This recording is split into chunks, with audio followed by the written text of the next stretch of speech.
তুমি যে কালকে দাদাই বাড়ি গিয়েছিলে, দাদাই বাড়িতে কি করছিলে তুমি? এরম করছিল? কে করছিল? আমি। তুমি করছিলে? আর কি করছিলে? খেয়ে নিয়েছো? পাঁপড় খেয়েছো? পাঁপড় কে খাইয়ে দিয়েছিল? আমি চিনিতে নামিয়ে কই। তুমি হামাম করে খেয়ে নিয়েছিলে?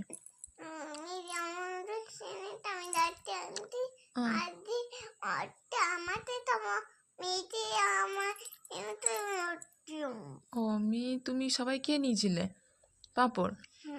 আচ্ছা, দিয়া কি করছিলে? দিয়া আমি দিয়া তো ছোটাছুটি করছিলে দিয়ার সাথে? খেলছিলে? ও, আর কি করছিলে? দাদা তো